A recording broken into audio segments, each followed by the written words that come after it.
Hey everyone, I'm Shauna. I'm Sarah. I'm Missy. I'm Jan. Welcome to Serial Talk, where you get to see real talk.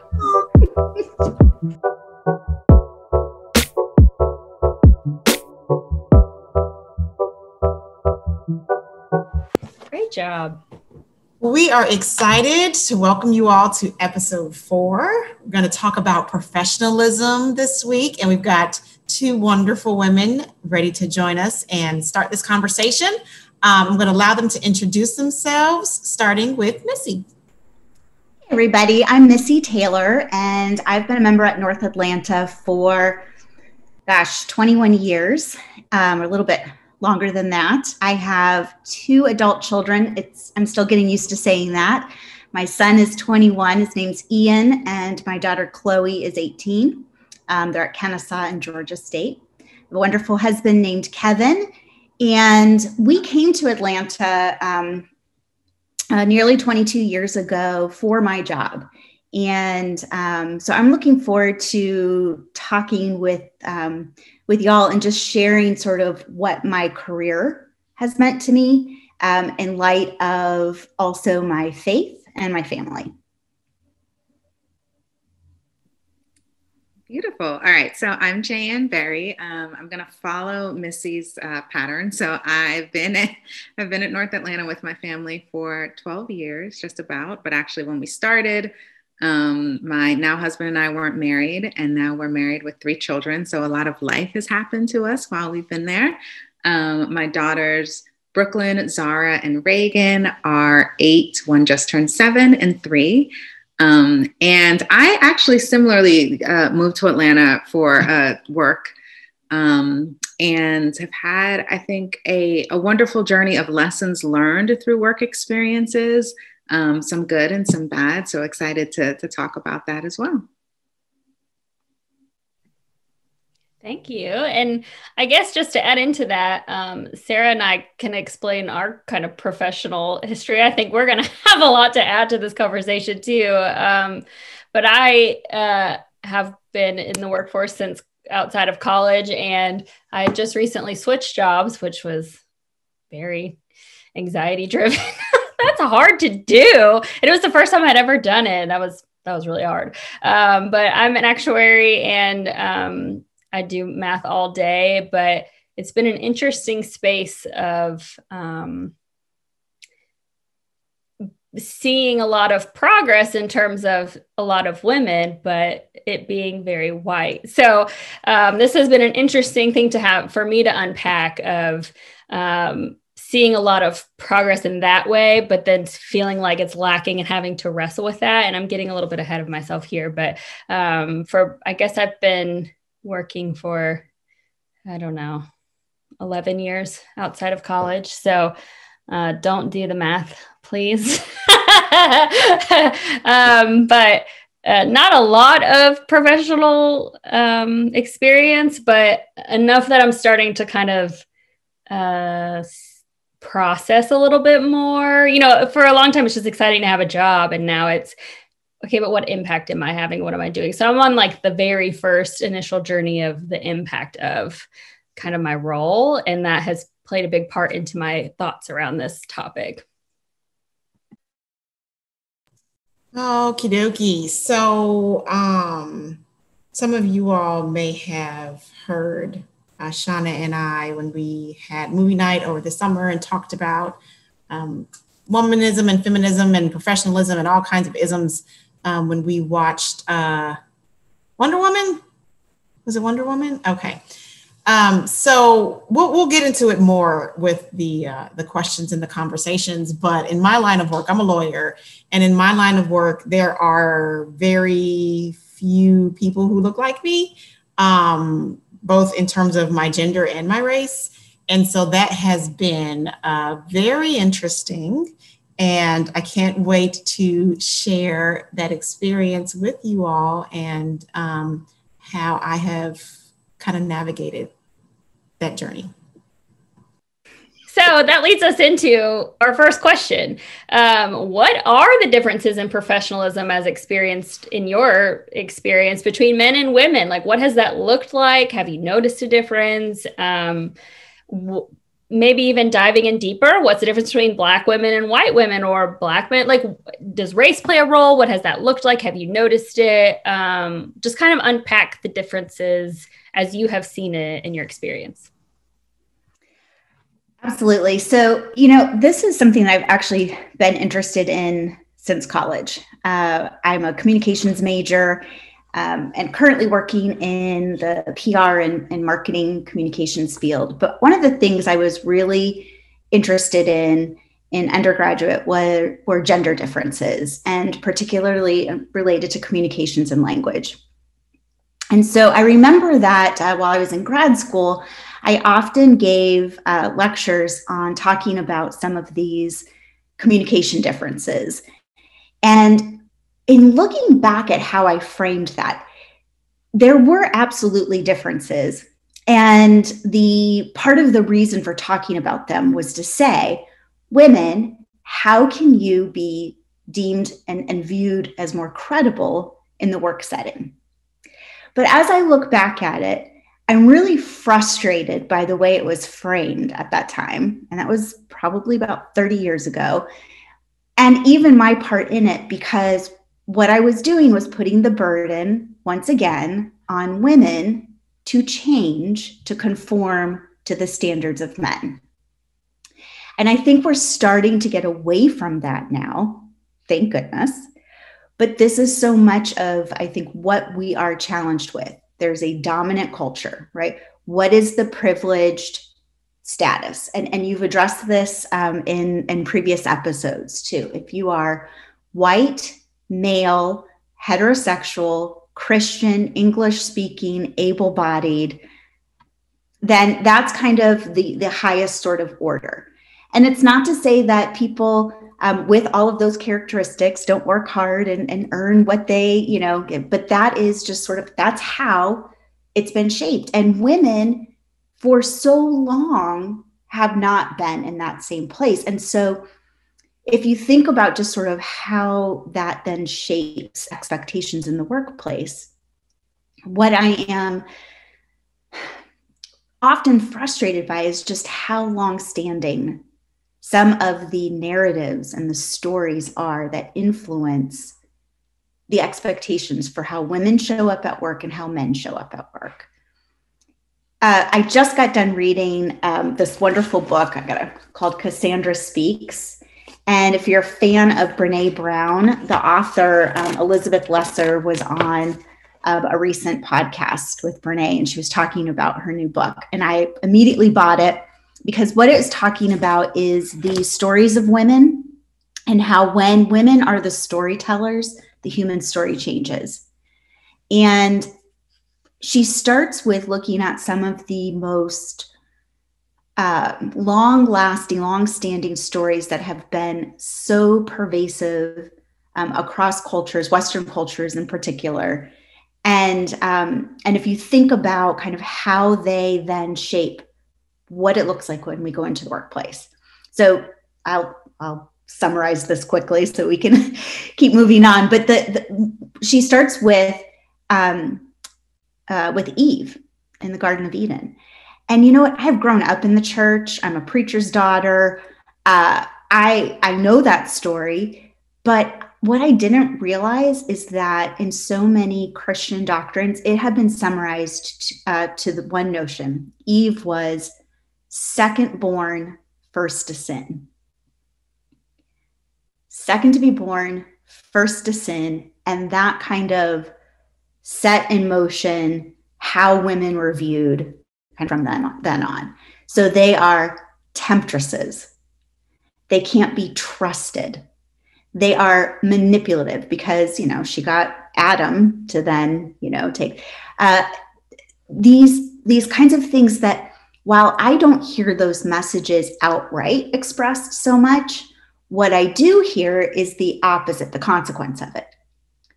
Don't be ambitious. Be quieter. Hold back. Don't take up so much space. And as I, again, just reading through this book and reading through, again, the story after story, whether it came out of Greek mythology, or, you know, how biblical stories have been kind of twisted and framed to fit how this notion of a hierarchy. So much of what we see is then sort of brought into how we've been conditioned. And so you show up at work and you're not to stand out. You're not to, you know, be too loud. And women, don't be too emotional. You know, that whole like, oh, she's just hysterical, right? And so I'm conditioned for that in so many things. Then you get into the workplace and you're trying to find your place and find your voice. But if you are trying to find that road of how do I come across as assertive and confident, but not arrogant?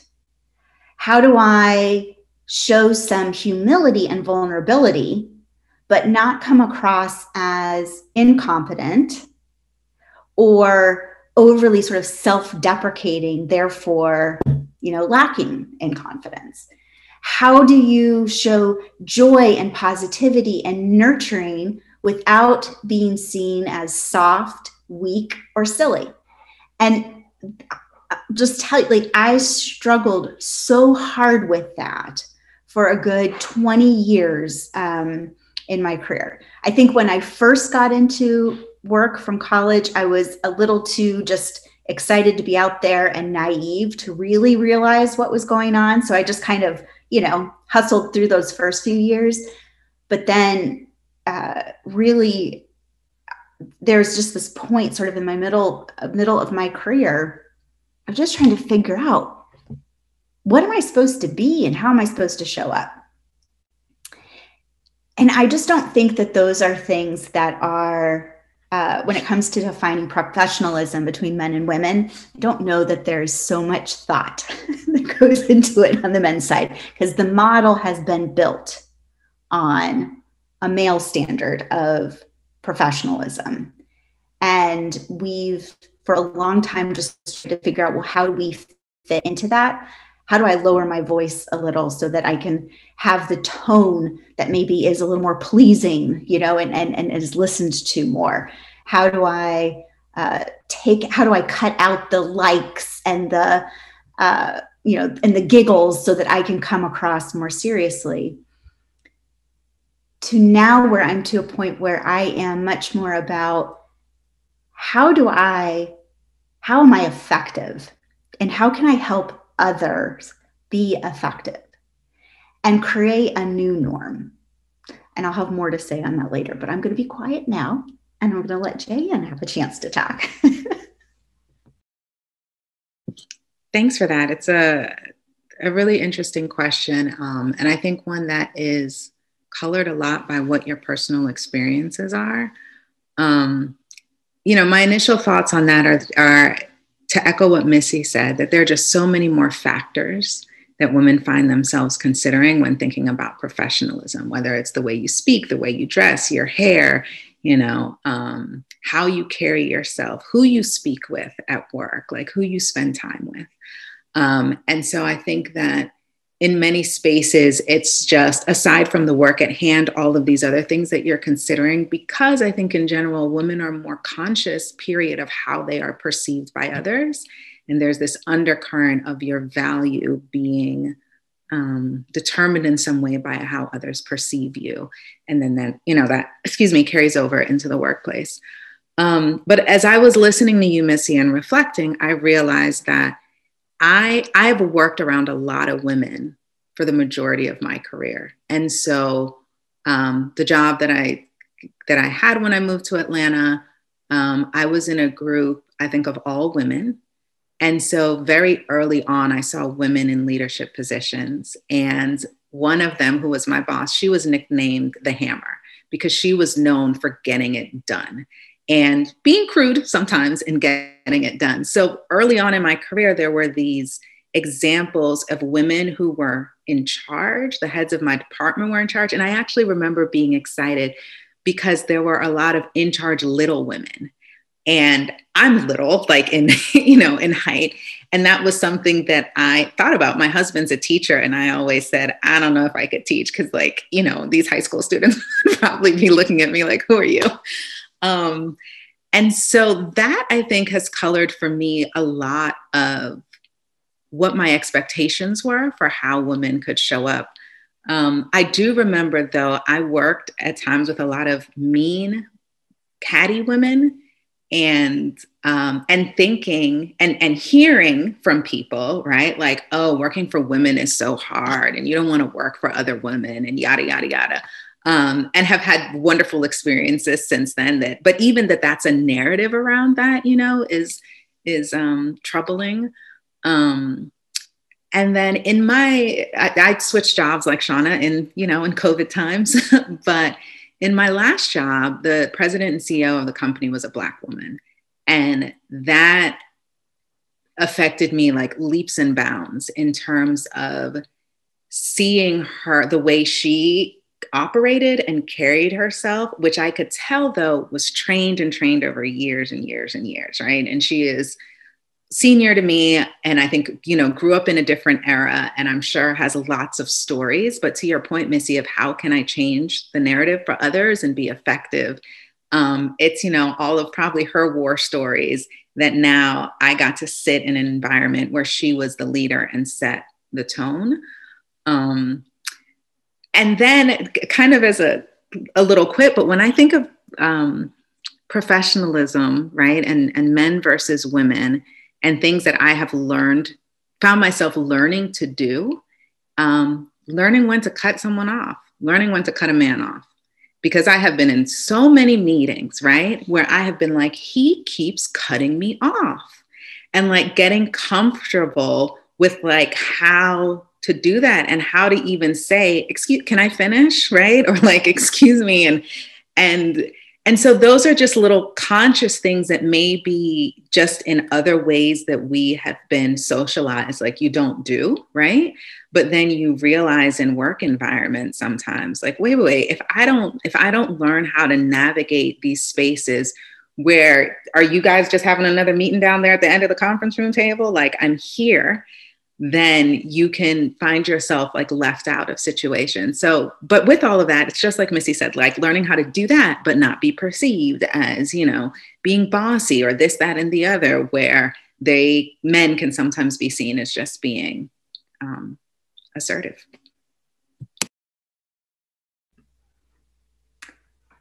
I just want to echo on, or build on something that Jay-Ann, you talked about. First of all, just being able to see and have role models to see is so important, and different styles, though, right? To be able, because one of the things I struggled with early on is, and I think it's fair to say I'm definitely the oldest in this group, but early on. So the first thing was, I distinctly remember this moment in college, which probably would have been like 1990, 91. And I said to my communications professor, who was also my advisor and who was a feminist through and through, and I had the audacity to say to her, it's like the end of the 80s, the early 90s. We don't need feminism anymore. Like, I'm here. I'm in college, man. And, my mom worked.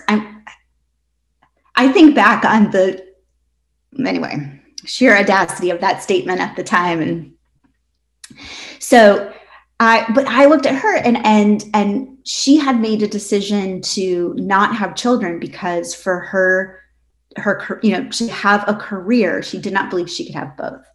And when I told her that I was expecting my first child, I'd been married for 6 years, and she said, she really struggled because she was like, if you can figure out how to have it all, like, I'm going to be kind of pissed, like, and it was a big sort of question, like, yeah, I don't know exactly how I'm going to do this, but I know that my career is important.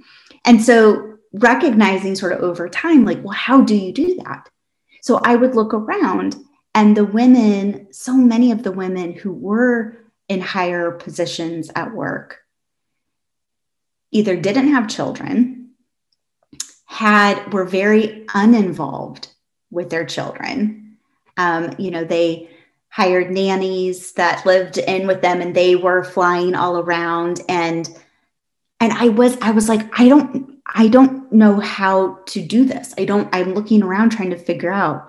And then when we moved to Atlanta, and I looked around, and I didn't see anybody who was doing it the way I was. At North Atlanta, 1999, it was really hard to find any other mom who planned to go back to work after she had a child. And it was just like, how do I do that? And again, trying to figure out like, well, I want to be involved with my family, but like my career is a huge part of who I am. And I'm grateful for how many more role models there are. Now, we had an interesting sort of dynamic when in the office that I work in, for a time, there were 5 women. I was running the office, and the other practice leaders were all women too. And this was just like a magical moment in time for us, because we were like, dang it, look, we are doing this. And and all of us had pretty similar situations where our husbands either were primary caretakers of our children or had much more flexible jobs. So we had just reversed the role of every other man who had led, right, in the organization. But we started to hear this next generation of moms at work say, I don't want to be like you. Because what they saw, just like I was critical of that generation before me, that's what they saw in us. Well, I don't want to be working around the clock and always on a plane. And it was a little hard for us to take, right? But it was such an important lesson in understanding, we got to keep pushing forward and stop just trying to do this in this lopsided way where, first of all, family care is just the mom's role, that having expectations even in the work setting, right? How are we helping to support fathers in being active, right? Fathers in their homes. But how are we modeling this so that we don't have to have these major trade-offs? Okay. I don't have a nice little summary out of that. So I'm just go like this and be quiet and let others talk. So as you can see, like, I don't have a problem speaking. There are some times I have to like get the other, get men to stop talking, but more often I think I look around, I'm like, oh shoot, I'm being that guy. Okay. Well, that resonated a lot with me. And I think something that I recently had to kind of come to terms with myself is feminism is the fight for everyone and the choices they want to make. And that includes the mom who wants to stay home. And for the longest time in my mind, feminism was the fight that we don't have to stay home anymore. Do you hear that, ladies? We don't have to stay home anymore. And that's just what some women want to do. And that is fine. Like, if you are called into that, don't feel ashamed. Because I think there's also like the tension between like, well, I'm a working mom, well, I'm not, and all this kind of unnecessary drama around what you choose to do. But it took me a really long time because I am very similar, Missy. I have felt like I'm the one who has to make the choice. We don't have kids yet. And I think a lot of it's because I felt like I have to make the choice. It has to be me that makes the sacrifice. Regardless of who decides to help where and when, it still feels like me. And I think that's a big burden that I don't know is intentional, but it is definitely an impact of professionalism and this expectation. And I think it's because we so heavily expect men to stay so unengaged that we think the only way to succeed is to replicate that.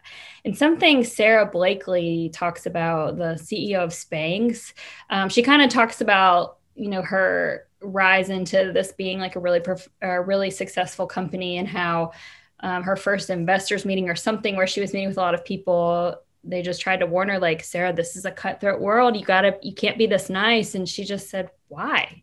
Why does it have to be that way? Why can't I lead with care? And why do I have to act like a jerk to get things done? Like, I'm going to do this my way. And so kind of taking that power back, but that's one company. And to my knowledge, none of us work there. So, you know, I think it's still this kind of lingering, I don't even know what to call it, but, you know, I read this interesting, it was like on Instagram, I know the social dilemma, and it's Lost in Space. I don't know where it is anymore. I was trying to find it, but it was talking about how even like everything's kind of set up to keep the father disengaged. So when we think about custody battles, like the woman just automatically, unless the woman is like, you have to prove that she doesn't deserve the child before they'll hand the child over to the dad or the children.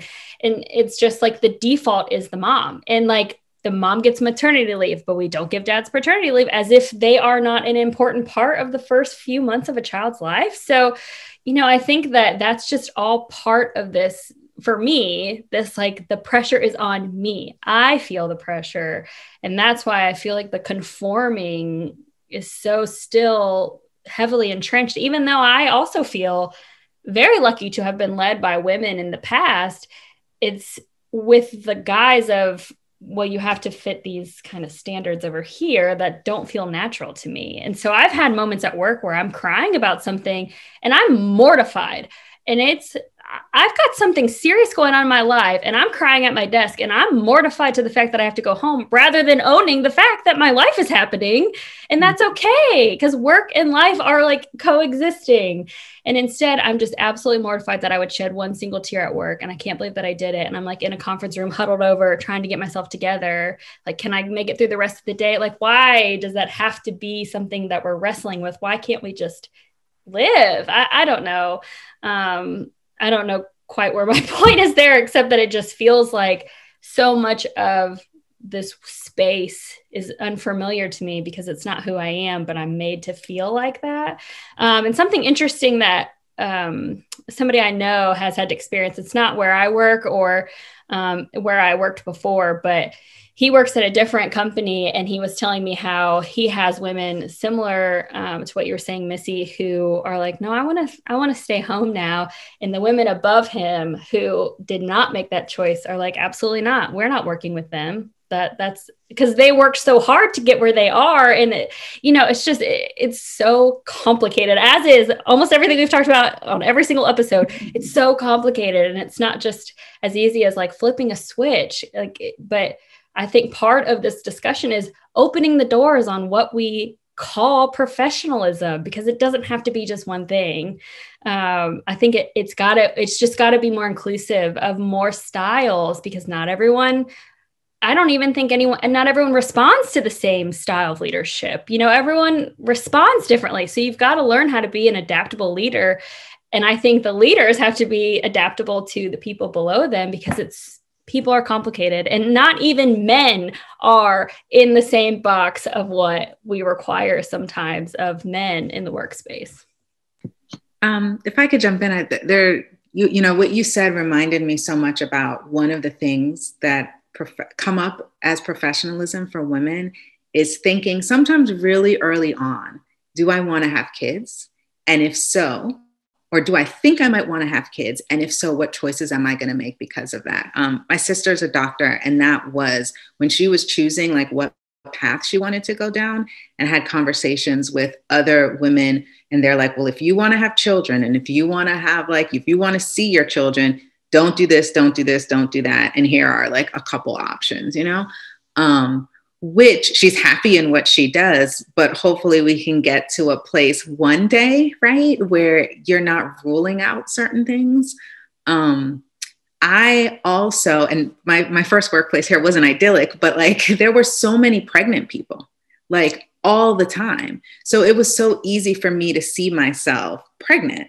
Like actually, when I was pregnant with my second, we did like a photo shoot for the like company newsletter, because like so many of us in one department were pregnant at the same time. And like, I still have that picture.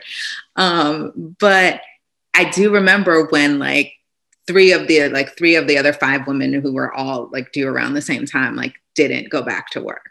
And I did. And it was a choice that I made, but it also has heavily impacted like the areas where I work, the types of companies that I work for.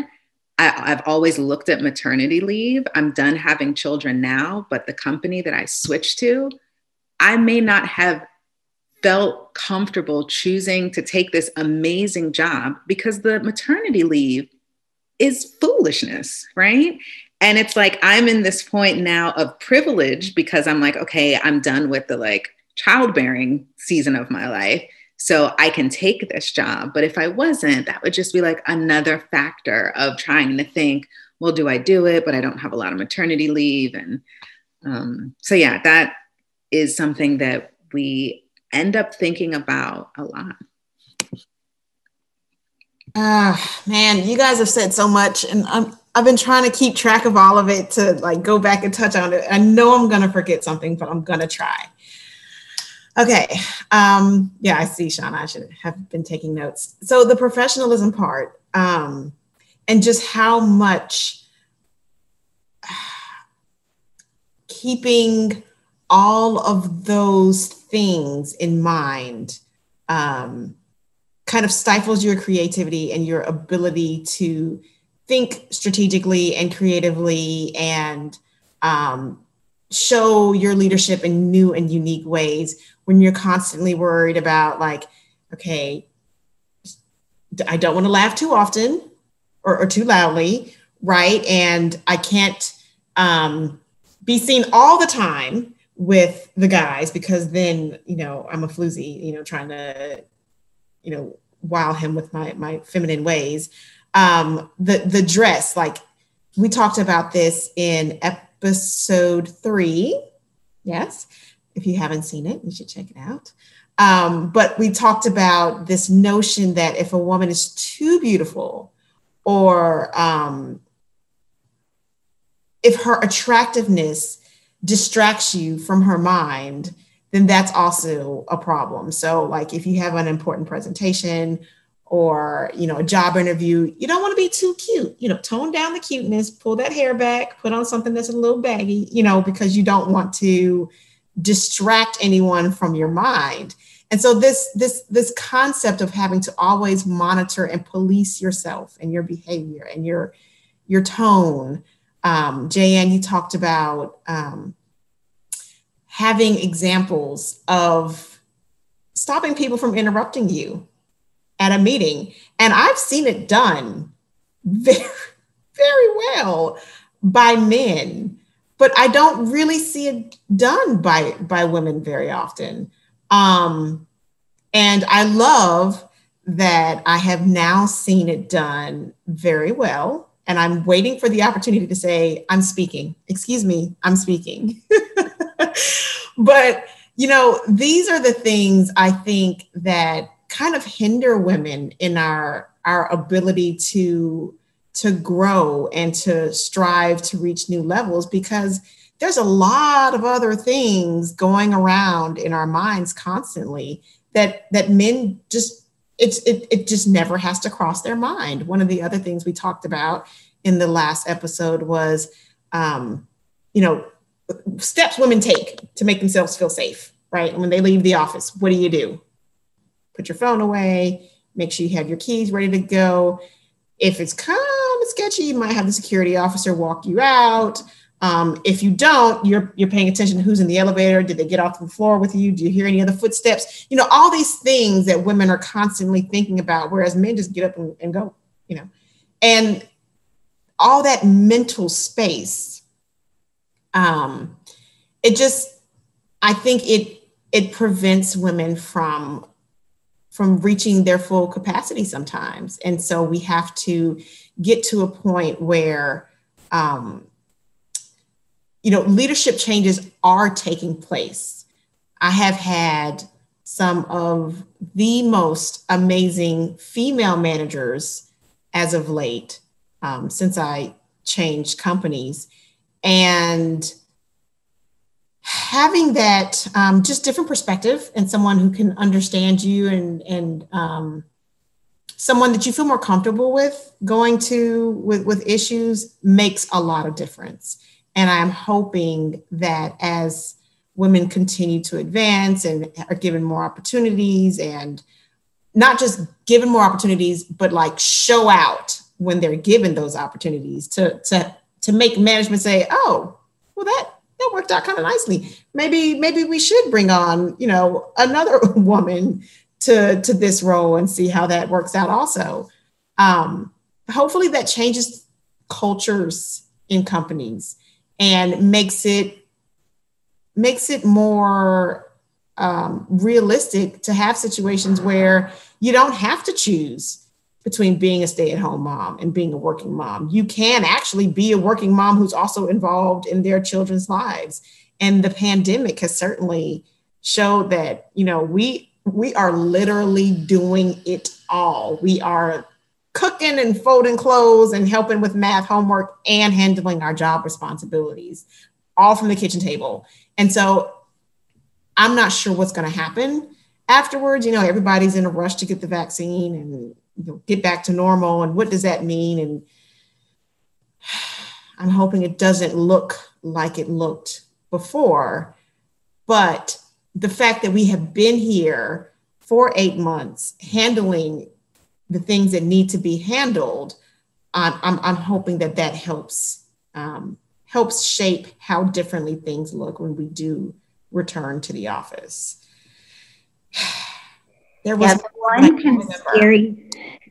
of the scary things, Sarah, that I've read recently. I think it was a McKinsey report looking at women and working, and COVID has set women back more than, the impact of this, because women are deciding to not go back to work or pulling back their hours.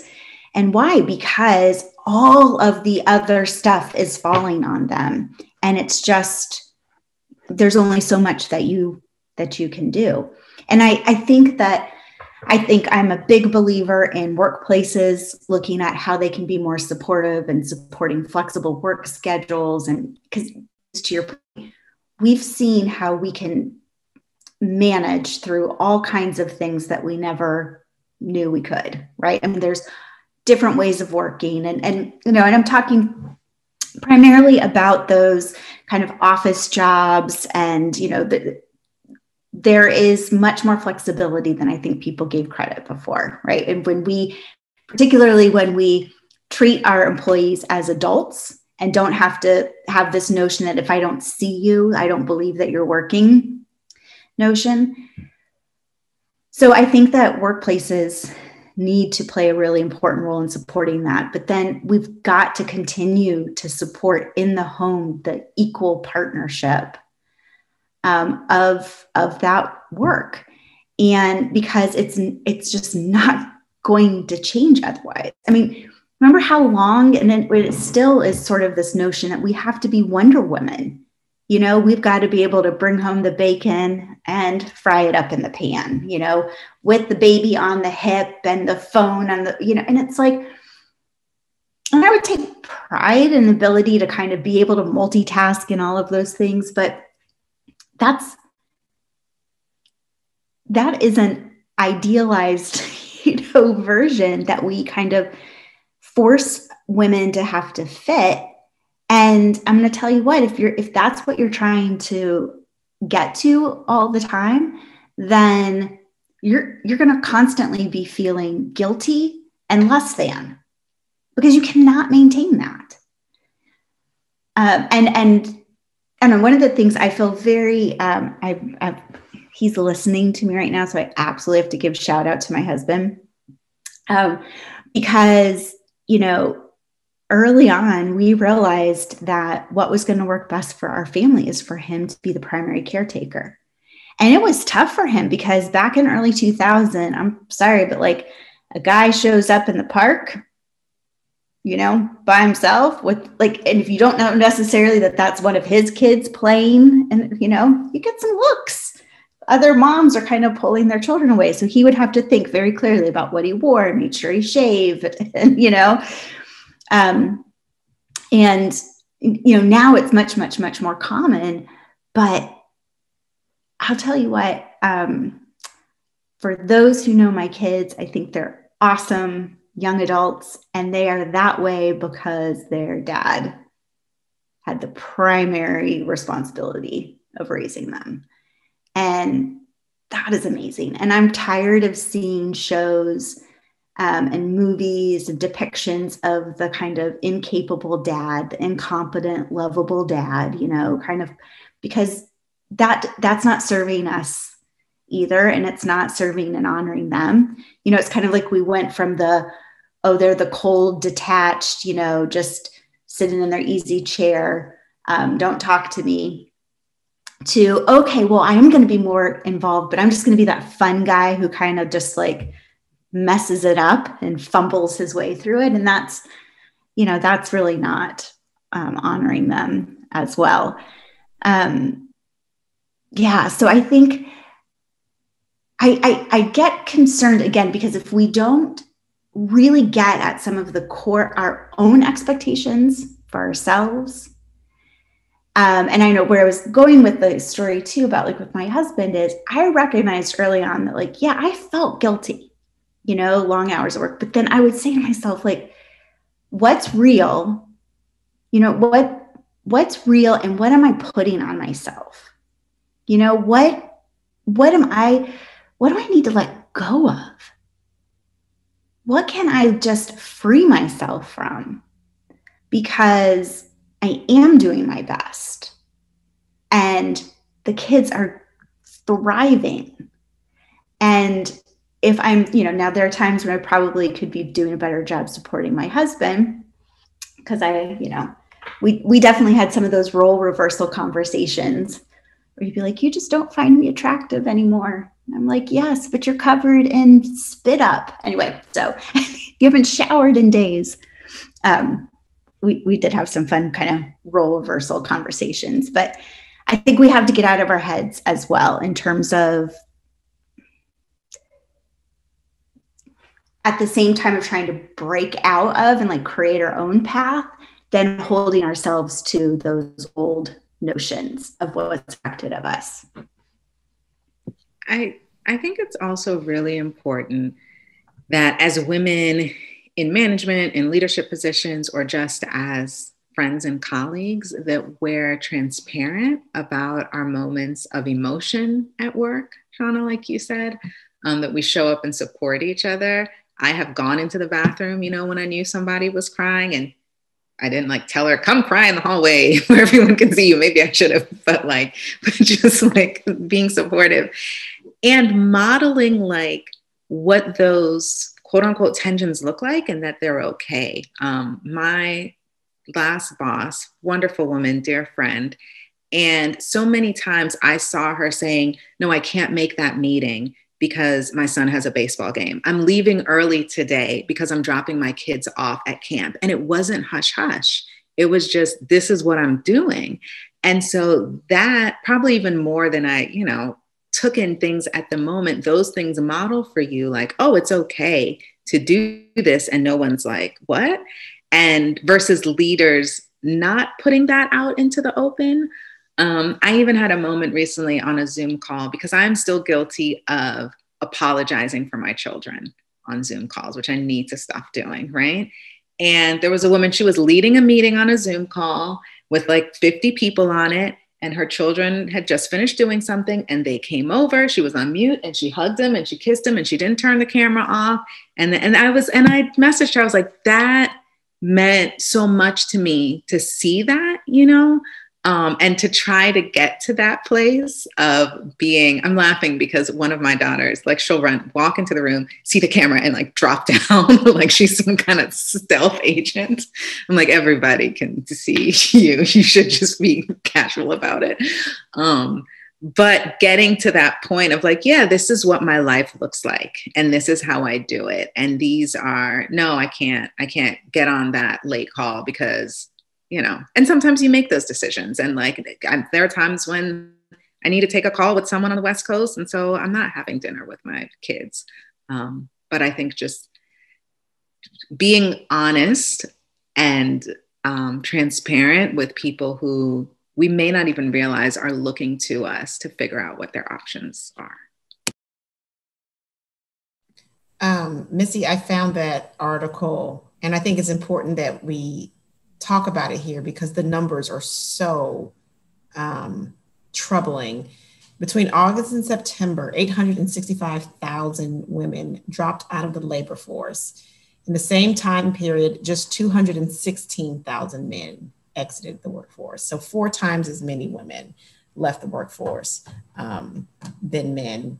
And you're right, a lot of those other responsibilities are falling on women during the pandemic. And it is a real challenge. We've had some conversations in my own household about it. Like April, May, I was ready to reduce my hours or quit or something. Like we had a conversation like something has got to give because either I'm going to quit my job or you're going to quit your job or I'm going to stroke out. But either way, like this is not working for everyone.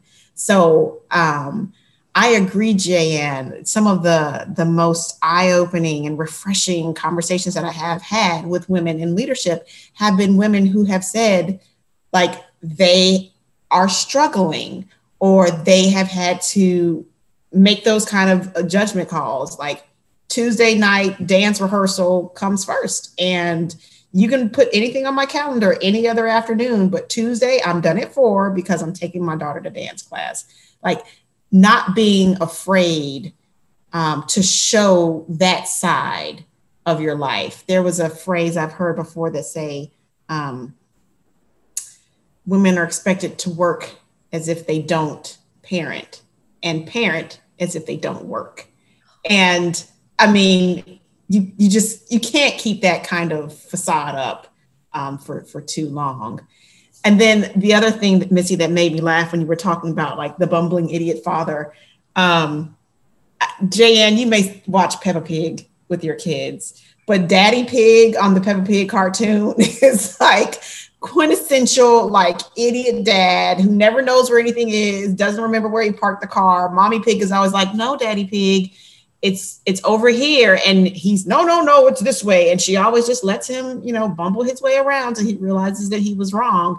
And you're right. Like it's those kind of images very early on that our kids are like, Daddy's an idiot, but not realizing that those sorts of things are really getting into their subconscious and affects their expectation of fathers in the household.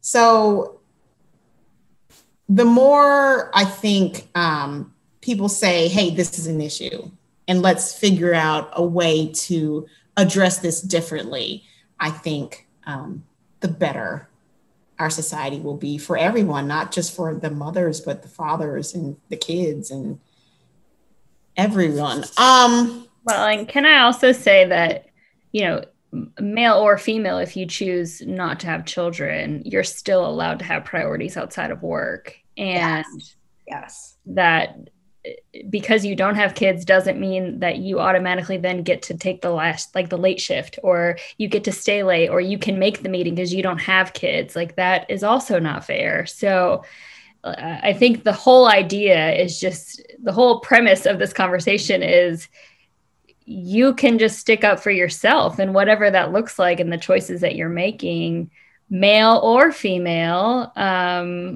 It does not have to be contingent on priority. I don't even know what the right word is. Prioritizations, like kids come first and you don't have them, so you have to listen to what I have to say. Well, no, like you're allowed to have things that are just as important. So, even if that's a choice that you've made, it doesn't have to be that work is now all you have. That's not true.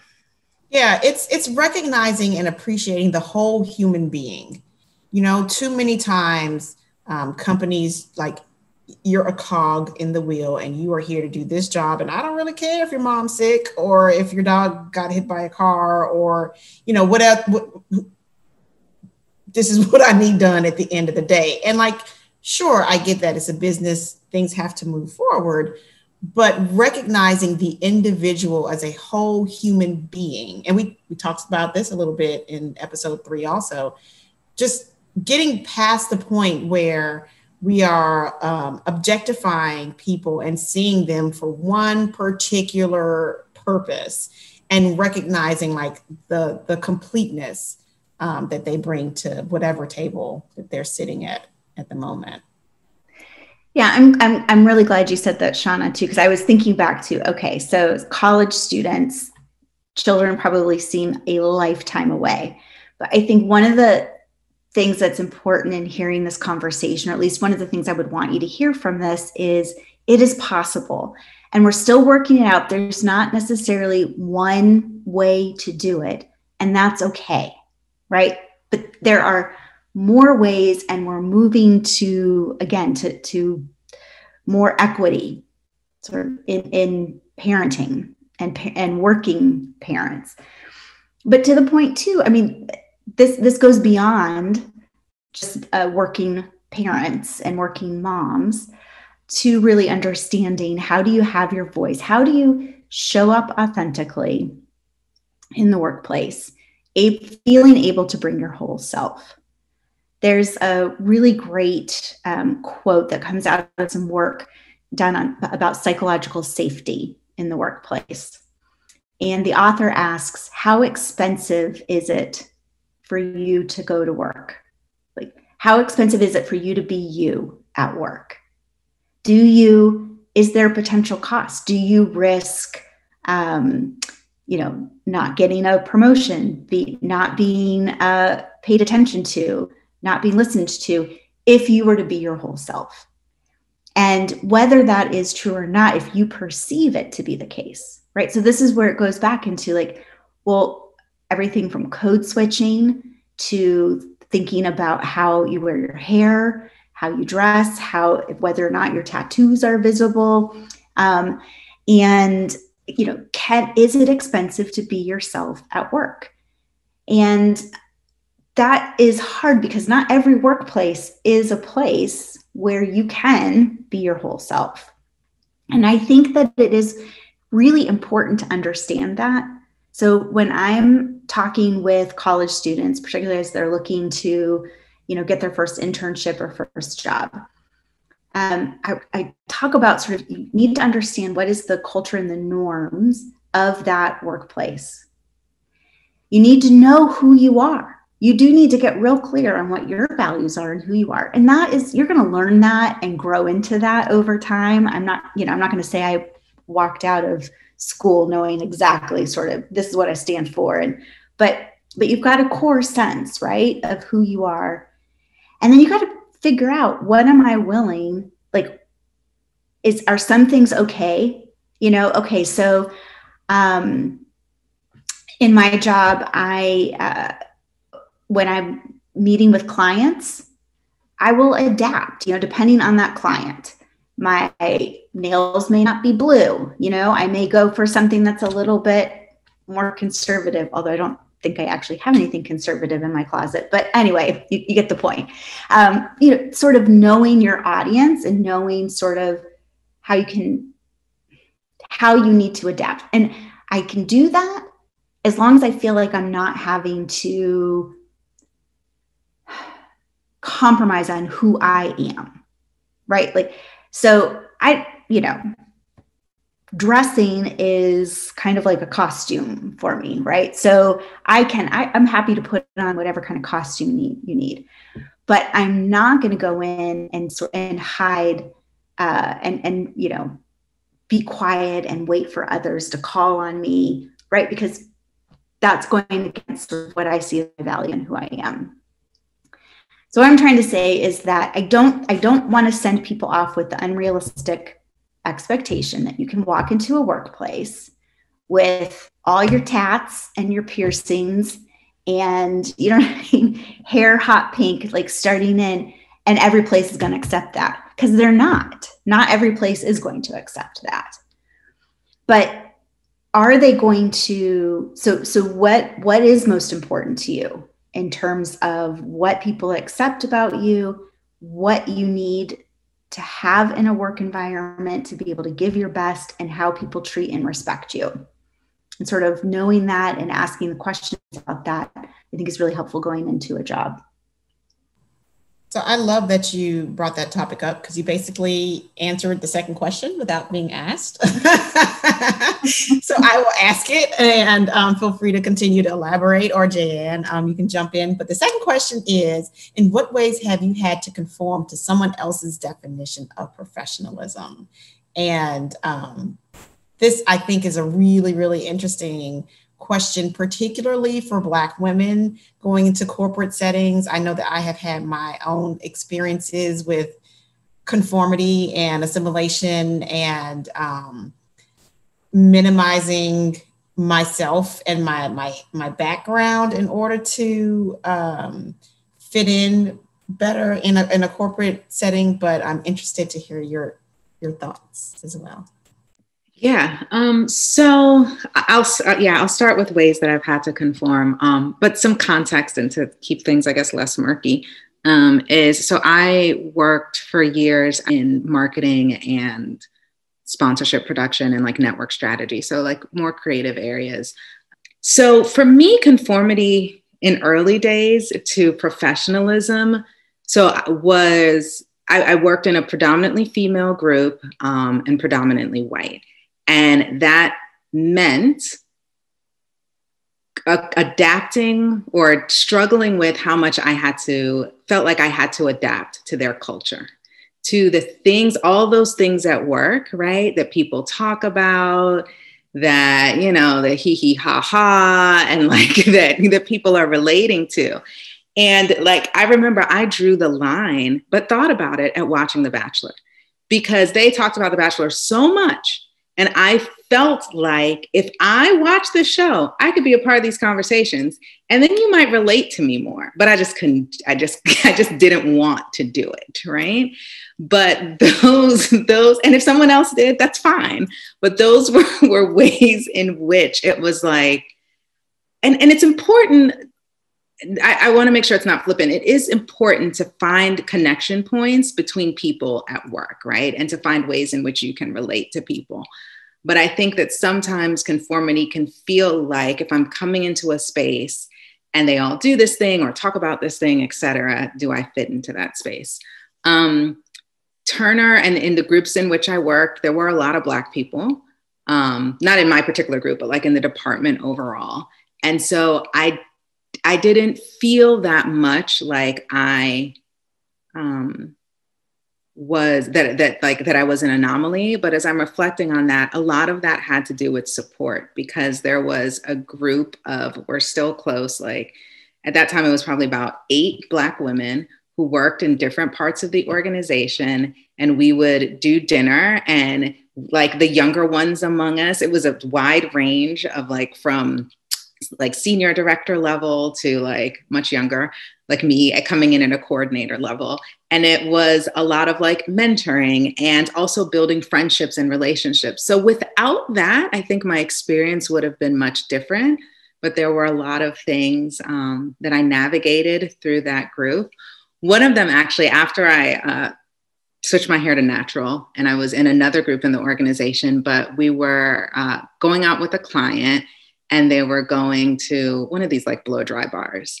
And they were like, Jan, come on, we're going to treat the client. We're going to get our hair blow dry. And my hair was transitioning, which for those of you who don't know, like you've had a perm or whatever, a straightener in your hair. And now you're growing out your natural hair, which is more curly. So you have 2 different textures in your hair. You have to be careful about how you treat it at that point, because at the point where the textures change, your hair is very fragile and it can break off.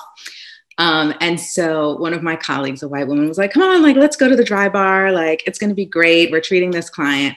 And I called one of my like Black female mentors up, and I was like, I can't believe she's asking me to do this. I kept trying to tell her no, and she just doesn't understand, and da da da da da. And she said to me, she was like, well, do they do Black hair? And I was like, I don't know, probably not. And she was like, well, have you called them? And then I called, and when the woman answered the phone, I was like, is this a Black woman? And then I asked very directly, like, do you do Black hair? And she was like, yes, we do. And da, da, da, da. And so I ended up going, was so uncomfortable with it though, right? Because I was also going with like white women, right? Who I didn't want to feel like I was some object of like wonder and amazement. But like literally got like one of the best like blowouts I've gotten.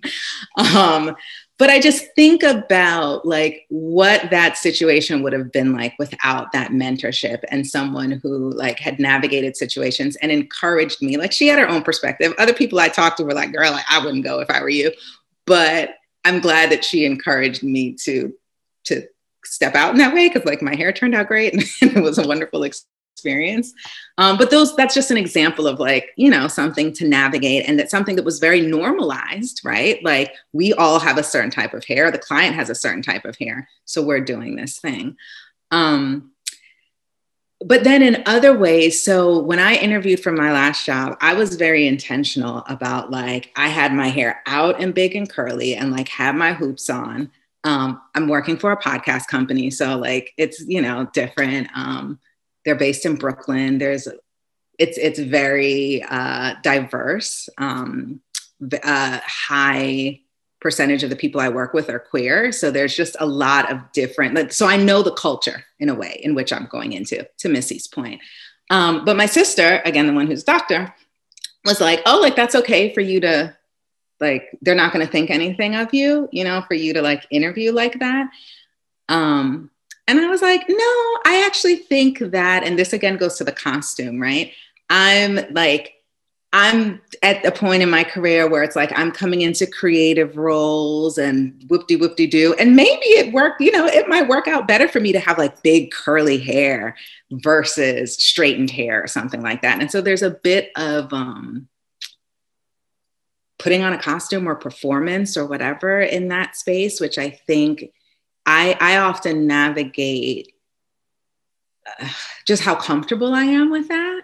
There have been times in my life where I feel very appreciated, right? Like, we're so happy to have you. We're so glad you're on this team. Like, I can see, you know, I see so much of myself in you. And like, I can see you going and rising and da-da-da-da-da-da. And Black women will often think like, okay, like, you're just, I'm happy that you're happy that I'm your diversity, right? But not wanting that to, for me, get to a place, like I often find myself being cautious of like not being the token. And I've rarely been in places where I am the only Black person. Even where I am now, I'm not the only Black person. I'm not the only person with natural hair. But I will tell you, and this may come later in your career, right? When I was considering looking for another job, I'm very conscious about like, let me go to your about page and scroll and see, because I don't want to be in a place where I'm the only Black woman because of all of that like work. So that's a lot of random things, but. That's really powerful. So it's funny to me to realize also sort of how much at a point in your career you are a role model as well as trying to figure it out for yourself. So the point where I really had kind of that like, crisis is overstating it, but you know, that notion of like, okay, I got some very direct feedback about my appearance and concern that context. I mean, so now, you know, I've got some blue, some pinks, a little bit of green in my hair. I've had, I think I counted, like, I've been at my company almost 22 years. I've had at least as many hair colors and styles during that time. That's just my thing, you know? And I do get it that this is where white privilege comes into play, because I'm not equating this at all to, you know, decisions to have natural hair. I mean, my hair is my hair. So I get to choose what color I want it to be and deal with the consequences of that. And I've been very mindful of that as well. But about, let's see, it was a good 10, 12 years ago, I had a boss who said, listen, I'm concerned that your appearance is going to work against you in terms of credibility.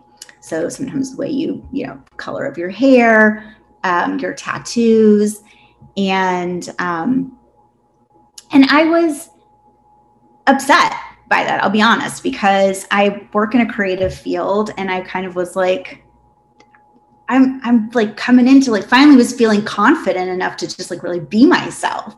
And now I'm getting this opposite messaging. So I thought, okay, let me try. So I went and I bought some little jackets. I even had like a boucle jacket. It's really embarrassing. I let my hair grow out and was closest to the natural color as it had been. And I, pantsuits. I could not get myself to buy like a full actual suit. I could only buy separates because the suit thing, I was like, that's just a step too far. Now I've gone beyond costume to like parody. But at any rate, I started to have people come up to me saying, what are you doing? And I was like, well, I'm trying to be professional, more.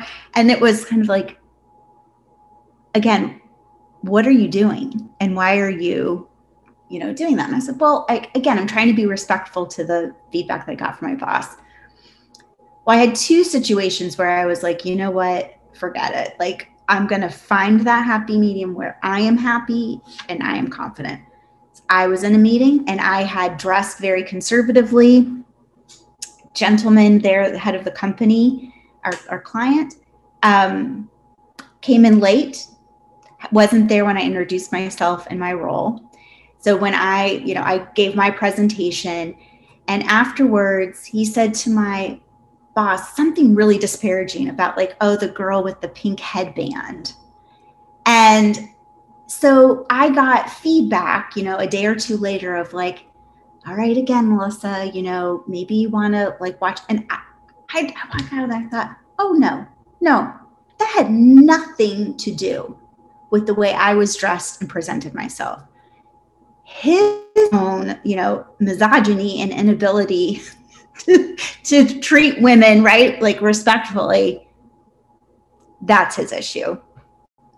So a couple weeks later, I was at a new business pitch and, in a corporation. And so they're pretty conservative. So I was like super conservative. But man, after the formal presentation, the conversation just kept going and going. And it was really hot in this room. And so I thought, okay, I'm just going to kind of just take my little boucle jacket off. I had the shell on and I'm just going to kind of sit here nicely. And the main client sitting next to me grabs my wrist and is like, oh, what is that? That's so cool. Is that like a Dixie Chicks tattoo? It was, again, a while ago, and I was like ready to turn like 5 shades of red because the woman who had given me the feedback was right there as well.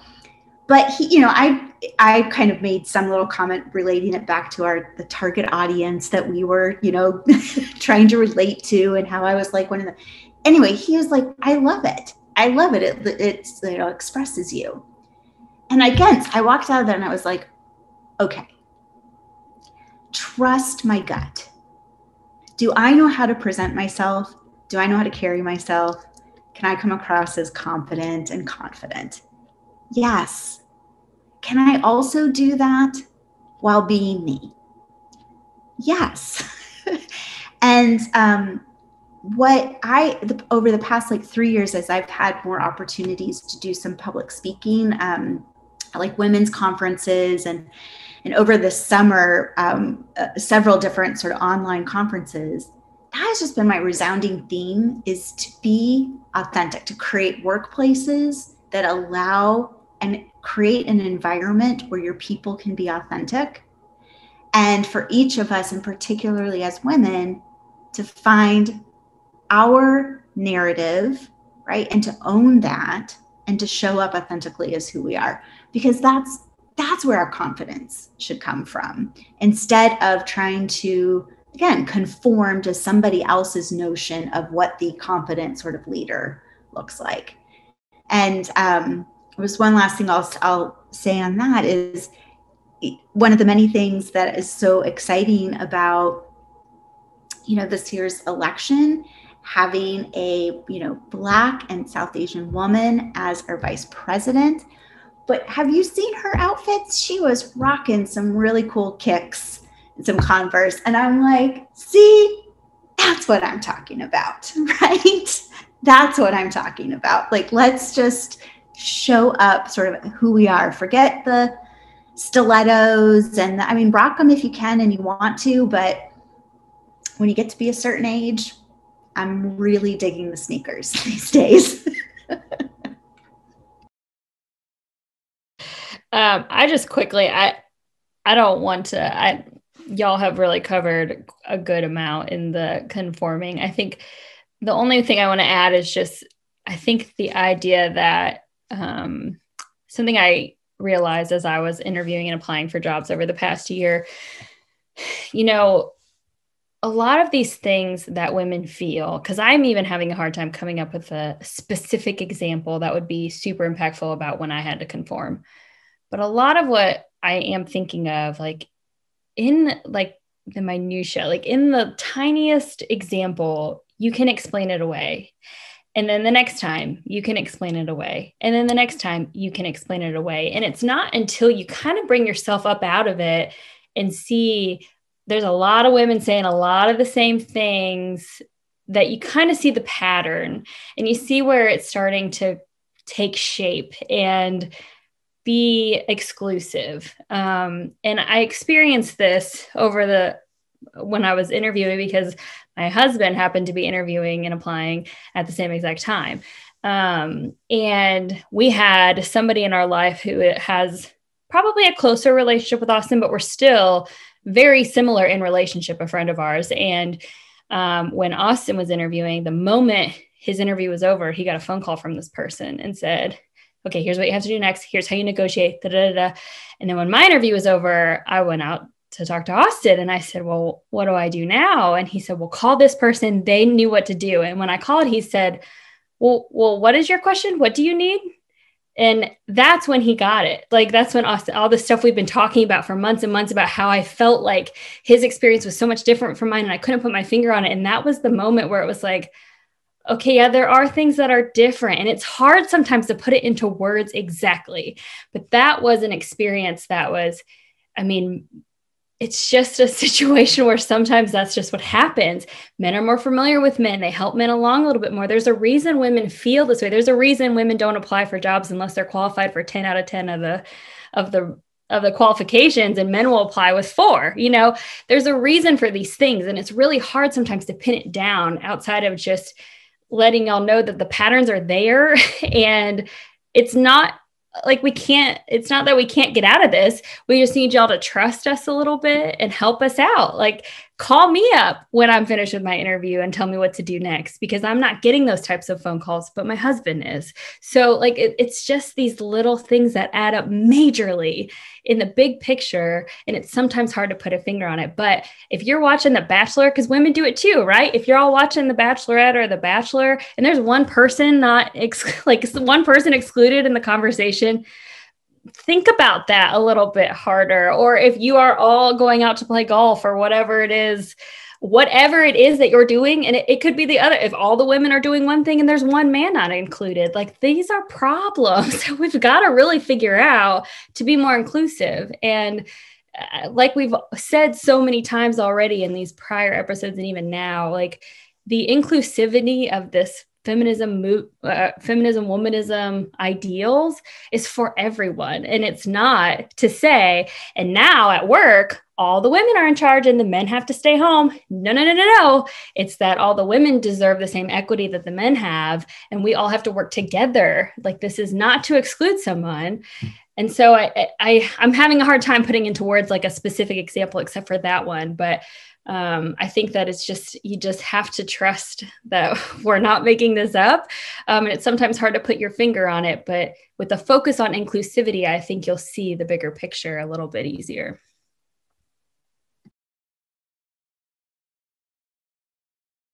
I'll share really quickly because I know we've been talking for a while, but I guess my biggest example of having to conform to others' definition of professionalism has had to do with the transition that I have gone through with my hair. And so we kind of alluded to this earlier in the conversation about just, for me in particular, going from straightening my hair with hot products.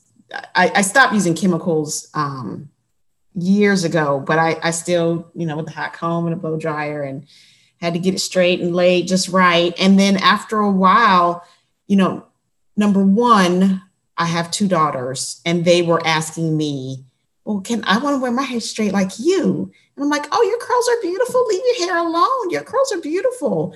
And they're like, but you wear your hair straight all the time. Why don't you, do you love your curls? And it was just like the hypocrisy that I was trying to teach them to embrace their own natural beauty while literally like steamrolling my own. I couldn't keep it up anymore. So I cut my hair off and wore it natural for a while. But the one thing that I had always thought was beautiful, but never contemplated for myself because of my role in the corporate world, were locks. Some people call them dreadlocks. My brother has waist length locks. He's been growing them for more than 10 years. My sister does as well. And it was always something that I thought were gorgeous in terms of the styles that you could do, with them, more low maintenance than, the constant moisturizing and styling necessary for natural hair to keep natural hair healthy.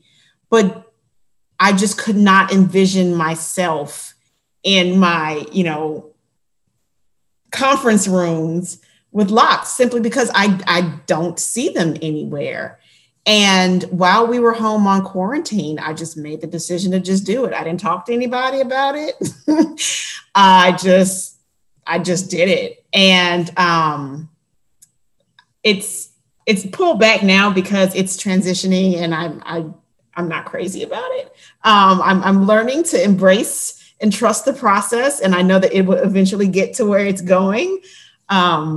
But I am, that is one of the things that I think I'm most proud of, because it will give me an opportunity to fully express myself and to, number one, not have to like style my hair every single day. Like, that's going to save so much time, and I can focus on so many more things. And I can have that piece of my culture with me everywhere I go. And what does that mean in terms of job growth? I don't really know. I'm hoping that what got me to where I am will continue to push me to the next level. But in order to be my authentic self, it's a risk that I am willing to take. So I'm excited about that. That is so cool. I love that. Love that. And I love them. I think they look nice. Well, thank you. Makes me want to show. So this is the other way that I don't know. It's a funny sort of inauthentic, authentic expression of myself, if that makes sense. And that is my wig collection. So it's not there. Yeah, we can see it. Yeah. So when I do webinars and trainings, I will just show up as a different version of myself. Never know who's going to be there. That's right. Do you watch Schitt's Creek? Moira is my muse. So a little bit, for a moment, I was like, is that Moira's wall? Yeah, when I saw her wall of wigs, I thought, oh, I can do that. Now, most of these wigs I ordered during quarantine. Because it's not something I would normally just walk outside, in real world. But for a couple-hour conference call, absolutely. Keep it exciting. I love it. Well, just quickly so we can wrap up, thank you both for that incredible conversation. But we kind of want to relate this back to the church and why this is important that we talk about that within this space. So why do we need to talk about this? What does the church need to know? Why is it important that we have these conversations within the walls of our congregation? All right, I'm going to try to not make this a long sort of dissertation because there are lots of reasons I think it's important. One, we've been talking about being inclusive, creating a culture of belonging. That is so important. The church is meant to be on the forefront of modeling what it means to create a welcoming environment, a place where you feel you belong. And to do that means that we need to be able to accept people who, as they are, right? Their full authentic selves. So I mentioned how, again, it was a different time. And one of the things I've always loved about North Atlanta is even though I was different, I came in with a different kind of circumstance, I felt welcomed and appreciated. You know, even though others didn't necessarily dress the way I did or look the way I did, or, you know, were working moms, I was loved and accepted. And that is just incredibly important. And I think we have to continue to be on the front lines of that because, I mean, today, you know, it's more polarized than ever. And so if we can't model that, how do we expect to have any impact in the world? But this whole broader conversation too about what are the narratives around women, women's roles, and what's expected of them? I mean, we've got to be honest that a lot of that is shaped within the church and the norms of the church and the traditions of the church and what we were grown up in. And I spent so much of my life conflicted and separated out because why was it okay for me to be a leader, to be responsible for the hiring and firing professional lives of men and women in my company, but I couldn't have that kind of a role in the church? Like, that just started to bring more and more dissonance for me in terms of how can this be?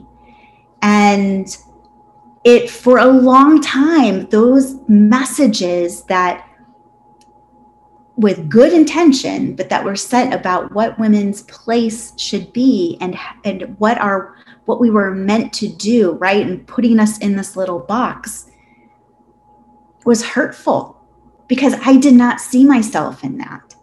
And I remember at the age of, 6, 7, 8 years old, having these conversations with God saying, I don't understand why you made me the way you made me. Why'd you make me a girl who is outspoken, you know? And then I also had this really long conversation where I was really ticked off with Eve as well. You know, I was just thinking, man, I could be living in the garden here and you had to go and mess it up. Anyway, but it's, I'm very appreciative of the work that's been done and the studies that we've done, because frankly, the most empowering and liberating thing for me was to study the word and to understand, go back to the very beginning. How had I missed in the first chapter of Genesis that it says that male and female made in his image? Like I had lost that. I had lost that because I was so into the, Adam was made, and then from Adam it was Eve, and missing this whole sort of notion. And back to what I said earlier, I didn't even realize what was being sort of ingrained, but this whole, woman was second born and first to sin. And I just carried that like shame. And in unintentional ways, if we don't stop and examine how instead of being the light that Jesus showed us, right? Instead of modeling what he showed, instead we're actually just taking all of these dominant cultures and secular cultures and just infusing them inside our church walls and calling them church. It is so damaging. And again, this isn't, we've said it before, but I'll just say it again. This isn't about, oh, I have to topple somebody else's power in order to have more. That's not what it's about. But it's about recognizing that male and female are made in God's image. We are different. We have some beautiful, beautiful differences. We also have all of this beautiful, beautiful potential. And one of the things, I was fortunate to be in the group of women who were asked to kind of go through the whole gender studies and bring back recommendations on, sort of how to move forward. And there's so many just awesome lessons in that whole process. But somebody said, or I came across this in a reading, that what a coup of Satan to have quieted half of the church for so long. What a coup. And we just fed right into that. And so to think about how we shape next generation, right, where our daughters can feel that their voices are heard and they're not relegated to the back rooms. And it's okay, there's nothing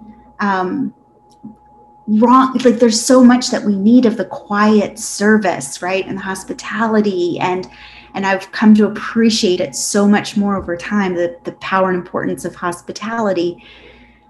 But man, woman, we have a lot to share. And let's stop finding ourselves trying to catch up with what we see in the world. Let's be the leaders, right? Let's be the pace setters for this, of showing what women have to offer, of offering, or of holding up women and honoring what women have to give and how they are advancing the kingdom.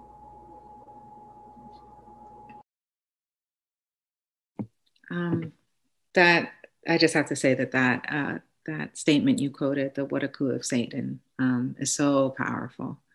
That's going to stick with me. So thank you for sharing that. I'm going to echo a lot of what Missy said. And I think, why is this worth discussing? Those of us who work for whatever reason spend a lot of time there, right? And so when we think about places in which we have influence, or in which we are influenced or are part of a system, work is a big part of it for those of us who work. It's a big part of our lives. And then also to the point of what we see modeled in a separate space where we get a lot of our value systems from. And I think that does come back so much to inclusivity, as you said, Shauna, a while ago, and to seeing people for their whole selves, for who God created them to be, as God created them, and that's okay and intentional, versus trying to put our cloaks of whatever on it, right? In this case, we're talking about professionalism.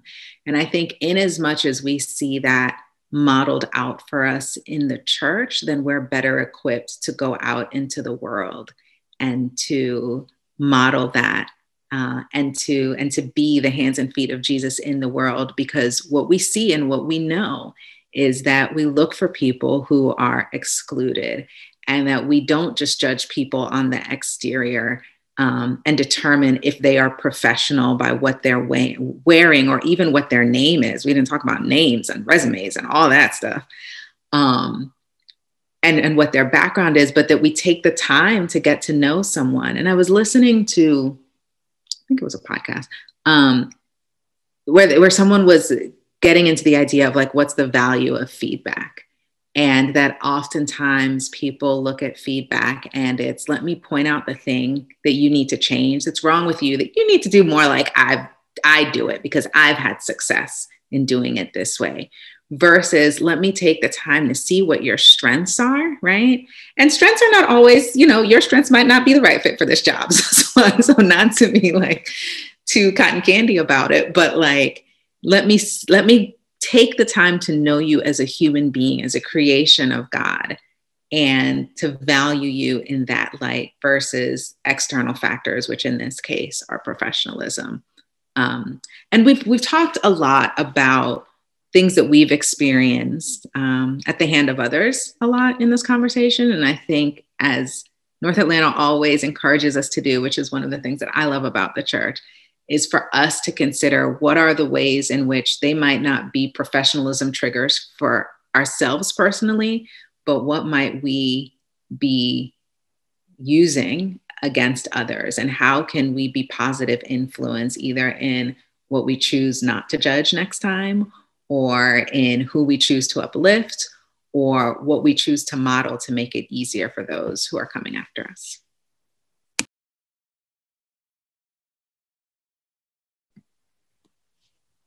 I'm just going to let that be how we end, because I couldn't add anything to make it better. That was beautiful from both of you. Thank you so much. I have tears in my eyes, as I usually do, but it's just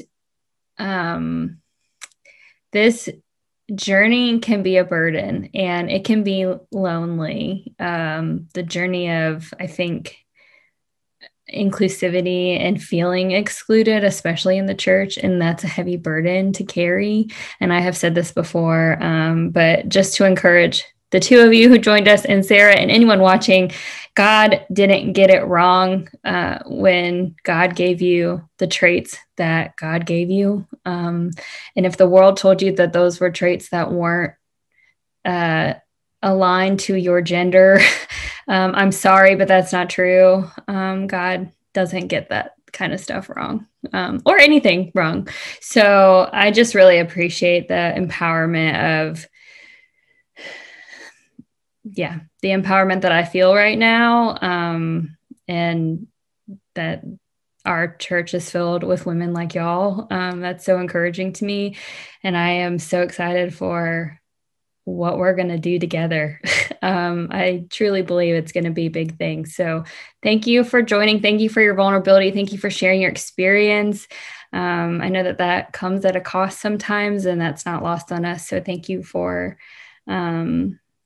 sharing. Our next episode will be coming out in a few weeks, and it is on the legal system.